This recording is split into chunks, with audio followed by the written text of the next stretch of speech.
আসসালামু আলাইকুম, কেমন আছেন সবাই? Welcome to my channel. আজকে নতুন একটি ভিডিও নিয়ে আপনাদের সামনে চলে আসছি। আজকে জাম্বুরা ভর্তা করব। এটা খুবই লোভনীয় একটা জিনিস, খাবার, মানে ভর্তা দেখলেই জিভে পানি চলে আসে। জাম্বুরার কালারটাও অনেক সুন্দর। আমি এখানে জাম্বুরাটাকে ছুলে নিয়ে নিচ্ছি। আমি আগেই কিছুটা ছুলে রেখে দিয়েছিলাম, এখন বাকি যতটুকু আছে এগুলো ছুলে নিয়ে নেব।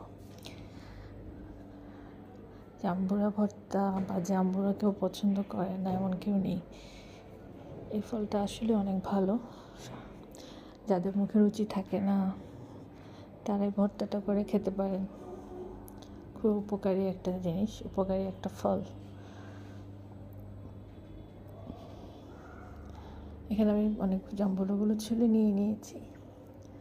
এখন এখানে আমি পরিমাণ মতো একটু, মানে ভর্তাতে যে যতটুকু লবণ খান ওই লবণ পরিমাণটা দিয়েছি। গুঁড়ামরিচ দিয়েছি। আমার গুঁড়ামরিচটাতে ওরকম ঝাল নেই, জাস্ট কালার হয়, তাই আমি একটু শুকনো মরিচ দুটো নিয়েছি আর ধনেপাতা নিয়েছি।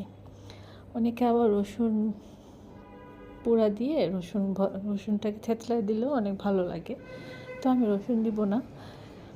আপনারা ইচ্ছা করলে রসুন দুই কোয়া রসুন নিয়ে একটু পুড়ে রসুনটাকে মানে মরিচের সাথে থেতলে একসাথে মাখিয়ে ফেলবেন, তাহলে আরও মজা, আরও ঘ্রাণ হয়। তো এখানে আমি শুকনো মরিচ, ধনেপাতা, লবণ দিয়ে একসাথে মাখিয়ে নিয়েছি। আমি আরেকটা শুকনো মরিচ দিয়েছি, আমার কাছে মনে হয়েছে ঝাল কম, তাই আমি আরেকটা শুকনো মরিচ নিয়েছি। নিয়ে আরেকটু মাখাবো, ভালো করে মিশিয়ে নিব যাতে জাম্বুরার গায়ে ভালোভাবে মিশে যায় লবণ আর মরিচ। এরপরে আমি একটু সরষের তেল উপর থেকে দিব।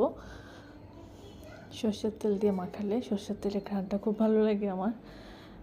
ইচ্ছা করলে আপনারা নাও দিতে পারেন, এভাবে ভর্তা করে খেতে পারেন। এটা অনেক মজাদার একটা ভর্তা। আমার তো মাখাতেই জিভে পানি চলে আসছিল। বাস, আমার ভর্তা রেডি।